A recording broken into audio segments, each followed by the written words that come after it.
Hello everyone, am Arun Kumar Yadav. Video के इस series में हम लोग देख रहे हैं चैप्टर 3, दो चर वाले रैखिक समीकरण युग्म का। यह है प्रश्नावली 3.3। यह है लास्ट प्रश्नावली चैप्टर 3 का क्वेश्चन नंबर 1, यानी शुरू करने जा रहे हैं हम लोग जस्ट। अब तक हम लोग देख चुके हैं प्रश्नावली 3.1 का कंप्लीट एनालिसिस, एक एक क्वेश्चन को डिटेल में बताते हुए। प्रश्नावली 2 को भी डिटेल में एक एक क्वेश्चन को हमने सोल्व किए हैं। और चैप्टर 3 यानी दो चर वाले रैखिक समीकरण युग्म का जब कंसेप्ट देखना चाहते हैं तो कंसेप्ट का सारा वीडियो किसमें मिलेगा? आपको लेक्चर 1 में मिलेगा। तो लेक्चर 1 जाकर देखिए, यदि आप नहीं देखे हैं तो कंसेप्ट देखने के बाद भी आप यहाँ आइए। यदि आपको वीडियो अच्छा लगता हो तो प्लीज़ लाइक शेयर सब्सक्राइब कर लें और अपना सपोर्ट दें, अपना सजेशन दें। और नेक्स्ट चैप्टर आप क्या पढ़ना चाहते हैं, नेक्स्ट विषय क्या पढ़ना चाहते हैं, उसके बारे में भी आप कमेंट करके बता सकते हैं हमको। हम आगे पढ़ाएंगे 10th मैथमेटिक्स में। यदि आपको वीडियो अच्छा लगता हो तो जरूर कमेंट करें, कमेंट करना ना भूलें। तो आइए क्वेश्चन को पढ़ते हैं और शुरू करते हैं।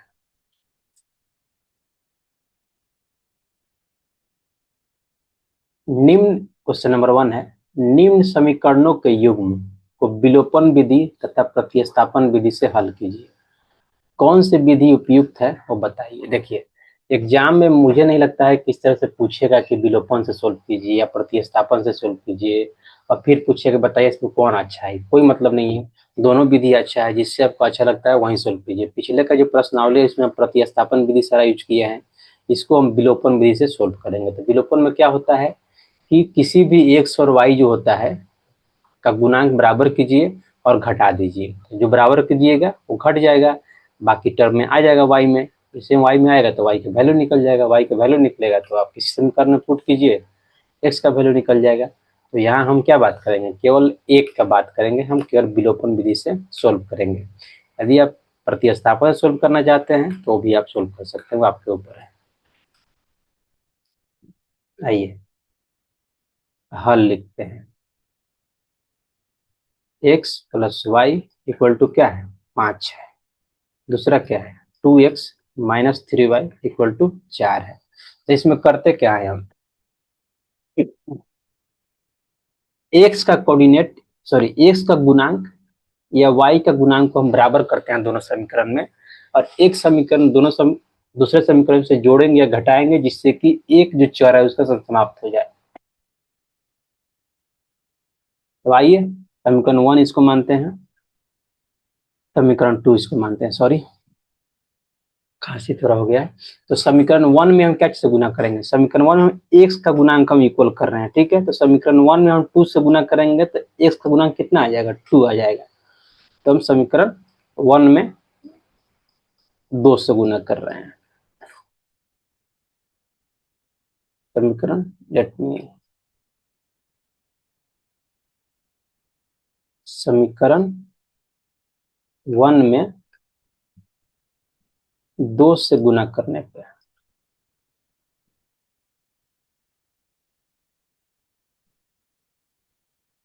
समीकरण 1 में 2 से गुना कर रहे हैं। समीकरण 1 क्या है? एक्स प्लस वाई, यही तो है LHS, इक्वल टू 2 से गुना RHS में भी करेंगे 2 इंटू 5, जो 5 दिया हुआ है। तो क्या हो जाएगा? ये हो जाएगा 2x plus 2y equal to 10। समीकरण 3 हो गया। अब ध्यान दीजिए, यहाँ x कोऑर्डिनेट, सॉरी x का कोफिशिएंट और y और x का कोफिशिएंट दोनों में क्या हो गया? बराबर हो गया। तो क्या करेंगे, समीकरण 1 में से 2 घटा देंगे क्योंकि दोनों पॉजिटिव में है। तो समीकरण 2 माइनस 3 कर देंगे तो क्या हो जाएगा? समीकरण 2 का पहले LHS लिखिए, क्या है? 2x-3y। अब माइनस किया है क्या समीकरण 3 के, तो समीकरण 3 का सारा लिख देंगे, 2x plus 2y equal to, फिर RHS क्या है? 4 है, माइनस समीकरण 3 का RHS क्या है? 10 है, तो लिख देंगे, सॉरी LHS है नॉट RHS। 2x, पहले ब्रैकेट हटा देते हैं, तो 2x-3y है, ये हो जाएगा -2x-2y इक्वल टू -6।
ये क्या हो जाएगा, यहाँ ध्यान दीजिएगा, 2x माइनस 2x दोनों कैंसिल हो जाएगा। यहाँ देखिए -3y माइनस 2y क्या हो जाएगा, -5y इक्वल टू क्या हो जाएगा, -6। यानी क्या आ गया, -5y equal to -6। Minus minus क्या होता है, प्लस हो जाता है। तो y इक्वल टू क्या लिख देंगे, 6/5। अब समीकरण 1, तो 1 से क्या कर देंगे, पुट कर देंगे, x plus y equal to क्या है, 5 है। तो समीकरण 1 से x प्लस वाई क्या है, 5 है। इसमें y का वैल्यू पुट कर दे रहे हैं, x प्लस वाई कितना आया है, 6/5 equal to 5। x equal to क्या लिख देंगे, 5 इधर आएगा तो 5, 6/5 हो जाएगा। एलसीएम लेंगे तो क्या हो जाएगा, 5 होगा, 25 5 से 5 में गुना हो जाएगा। ये क्या हो जाएगा, इसलिए x इक्वल टू आ जाएगा क्या, 19/5। अतः x इक्वल टू 19/5 तथा y इक्वल टू 6/5। यही क्या हो गया, मेरा सॉल्यूशन हो गया। अब चाहे तो प्रतिस्थापन से बना लीजिए, बात तो सेम ही रहेगा, इसका फर्क तो होता नहीं है। अब समीकरण 2 देखिए, किसे बनाएंगे हम, विलोचन से बनाएंगे। क्या करेंगे हम, पहले एक बार लिख दीजिए जो भी समीकरण है, 3x plus 4y equal to 10, 2x minus 2y equal to 2। अब हमको एक से इक्वेट करना है कि दो करना है, आपको डिसाइड करना है कौन आसान है। तो ध्यान दीजिएगा आप, यदि पूरा समीकरण 2 में यदि हम 2 से गुना कर दें तो y का जो कोफिशिएंट है, यानी y का जो गुणांक है बराबर हो जाएगा 4 हो जाएगा। लेकिन x का कोफिशिएंट बराबर करने के लिए हमको इस समीकरण में, यानी समीकरण 1 में किसे गुना करना पड़ेगा, 2 में गुना करना पड़ेगा। समीकरण 2 से कितना, 3 में गुना करना पड़ेगा। तब 3 दूना 6 और 2 3 6 जाके बराबर होगा x का कोफिशिएंट। इसलिए हम किसका बराबर करेंगे, y का बराबर करेंगे पहले। तो आइए, समीकरण 2 में किससे गुना कर रहे हैं हम, 2 से गुना कर रहे हैं।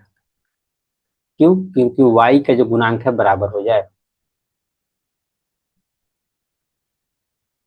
अब चाहे तो x भी कर सकते हैं, उससे कोई दिक्कत कोई फर्क पड़ने वाला नहीं है, लेकिन थोड़ा सा एक लाइन आपको ज्यादा लिखना पड़ेगा। तो 2 से गुना करने के लिए 2, पूरा LHS लिख दीजिए, 2x minus 2y equal to 2 into 2 तो ऑलरेडी है, ये क्या हो जाएगा, फिर 2 से अंदर गुना कर देंगे तो ये हो जाएगा 4x minus 4y equal to क्या हो जाएगा, 4।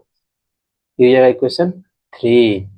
अब समीकरण 1 और 3 को जोड़ दीजिए। जैसे जोड़िएगा, क्यों जोड़ना है, क्योंकि यहाँ देखिएगा +4y है, ठीक है, यहाँ -4y है। जैसे जोड़िएगा दोनों कैंसिल हो जाएगा।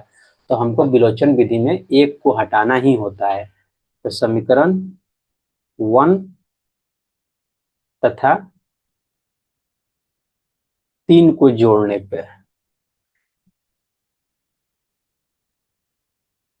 और दोनों का LHS जोड़ देंगे। 1 क्या है, 3x प्लस 4y। समीकरण 3 का LHS क्या है, 4x minus 4y, 4x minus 4y यही है, इक्वल टू RHS क्या है, इसका 10 है, 1 का, 3 का क्या है, 4 है, यानी -4।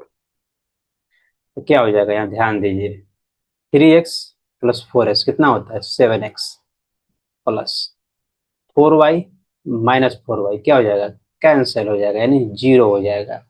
इक्वल टू क्या लिख देंगे, 10 माइनस 4 6। इसलिए x इक्वल टू क्या आ जाएगा, इधर जो 7 गुना में इधर आके डिवाइड में हो जाएगा, यानी 6/7। यहाँ से क्या आ गया, मेरा x आ गया। जैसे x का वैल्यू समीकरण 1 या 2 में पुट करेंगे क्या आ जाएगा, मेरा y का वैल्यू आ जाएगा। तो आइए समीकरण 1 ही में पुट कर दे रहे हैं, या 2 में कर दीजिए, आपके ऊपर है। समीकरण 1 से, समीकरण 1 क्या है, 3x plus 4y equal to 10, 3x plus 4y equal to 10। हमें x का वैल्यू आया है, x का वैल्यू कितना आया है, जस्ट पुट कर दीजिए 6/7, तो 6/7 पुट कर दीजिए प्लस 4y इक्वल टू 10। तो क्या हो जाएगा, 6×3 = 18/7 plus 4y equal to 10। 4y इधर रहेगा, वो जाकर उधर माइनस में हो जाएगा, 10 माइनस 18/7। ये क्या होगा, एलसीएम ले लेंगे, 7, 7 से गुना हो जाएगा, कितना हो जाएगा, एलसीएम लेंगे 7 × 10 हो जाएगा, -18 तो रहेगा ही, इधर 4y तो आ ही रहा है, या फिर 4y हो जाएगा 7 × 10 70 -18 डिवाइड बाई 7, कितना हो जाएगा, 70 - 18 हो जाएगा 52, 52/7, तो क्या हो जाएगा 4y इक्वल टू 52/7। 4 इधर मल्टीप्लाई में, इधर आ क्या हो जाएगा, डिवाइड में हो जाएगा, तो 52/7 इंटू 4, 4 से ही कट जाएगा, 4 एकम 4, 4×3 12, 13×4 = 52, इसलिए y क्या आ गया, 13/7। अतः मेरा सॉल्यूशन यानी आंसर आ गया, x इक्वल टू क्या आया था, 6/7, टिक मारे हुए हैं 6/7, तथा y इक्वल टू क्या आ गया, 13/7, तो जस्ट इसी पेज पे है। यही मेरा क्या हो गया, यही मेरा आंसर हो गया, विलोचन विधि से प्रतिस्थापन से भी सेम ही आएगा।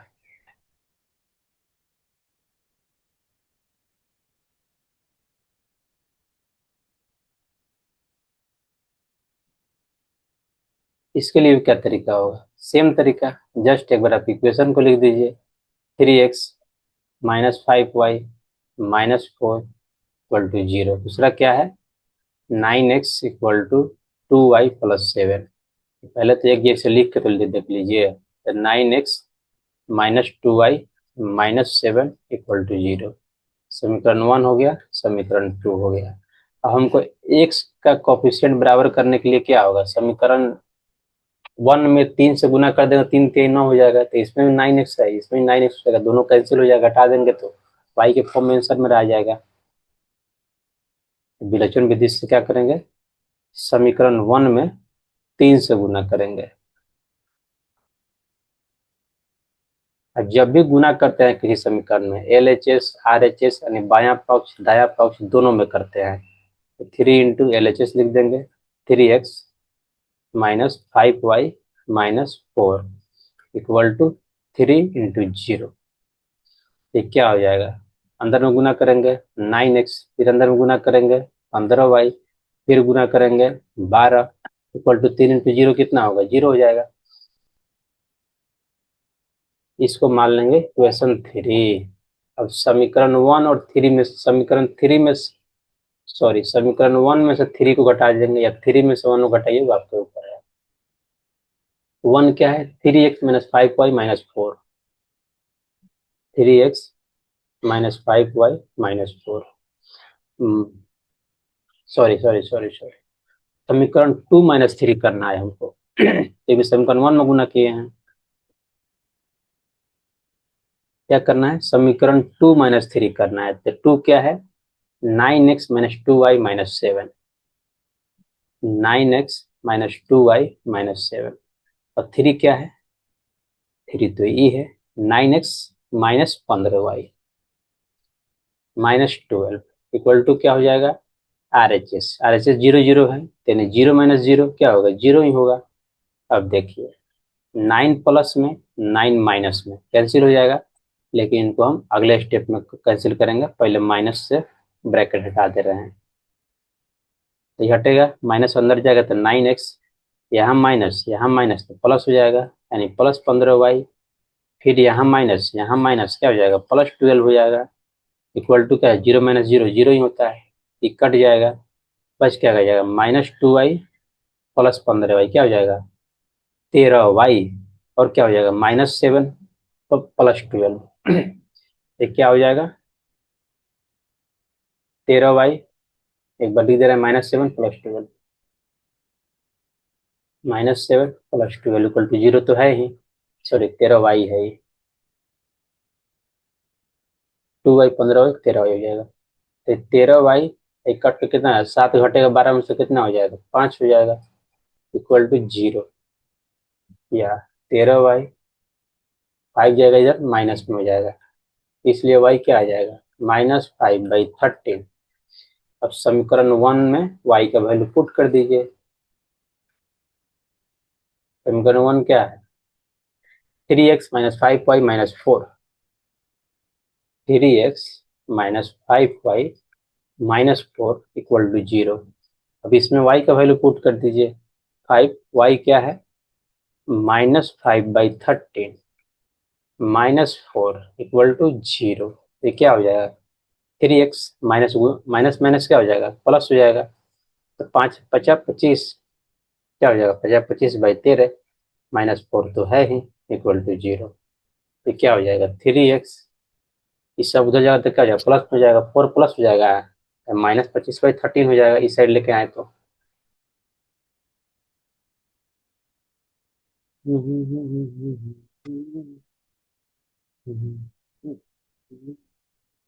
क्या हो जाएगा ये, 13x इक्वल टू 4 - 25/13। ले लेंगे इनका एलसीएम। एलसीएम क्या हो जाएगा, 13, 13 into 4 -25, 3x equal to 3 × 4 = 52, 52 minus 25 divide by 30, कितना हो जाएगा, 12 में से 5 जाएगा 7, 4 में से 2 जाएगा 2/13। या लिख देंगे x इक्वल टू 27/13 इंटू 3, 3 से काट देंगे 9 मरतबे पे, x क्या आ गया, x इक्वल टू आ गया 9/13। अतः क्या हो गया, अतः x का वैल्यू आ गया मेरा 9/13 तथा y इक्वल टू क्या है, -5/13। यही क्या होगा, मेरा आंसर हो गया विलोचन विधि से। और अब प्रतिस्थापन से बनाना है तो बना लीजिए, ज़्यादा फर्क नहीं पड़ता है क्योंकि सारे सेम ही हैं। विलोचन प्रतिस्थापन दोनों अच्छा मेथड है, जिससे मन करे उससे बनाइए आप।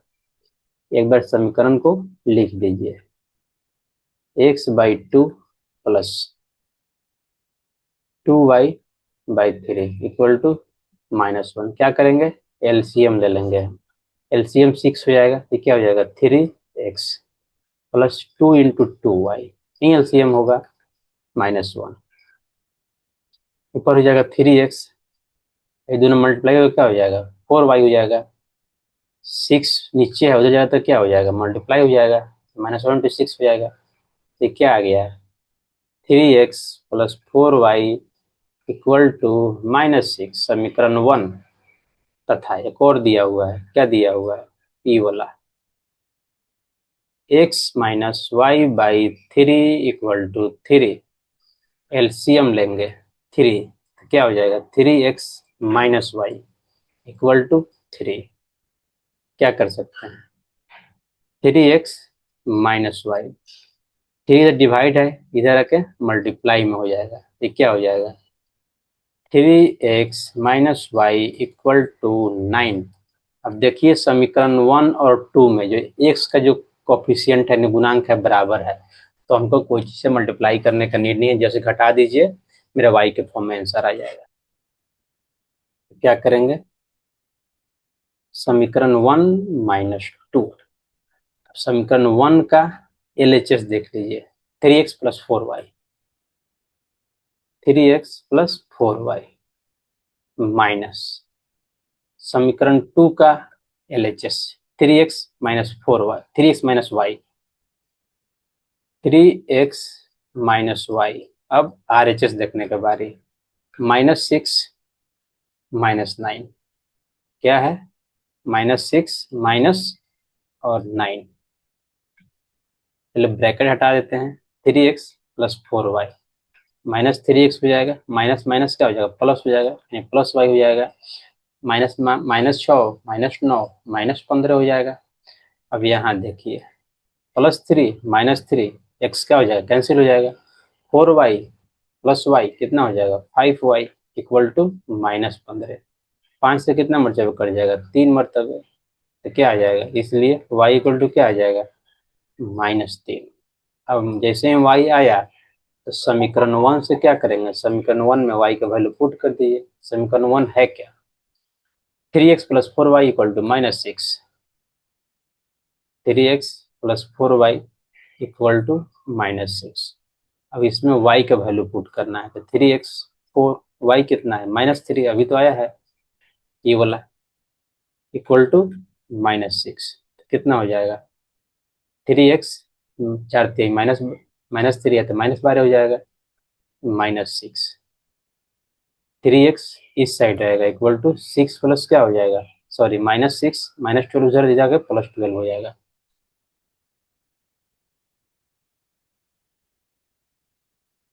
क्या करेंगे, 3x -6 + 12 क्या हो जाएगा, 6 हो जाएगा, या x इक्वल टू लिख सकते हैं 6/3, 3 से काट देंगे, 3 दूना 6, इसलिए x इक्वल टू क्या आ गया, 2।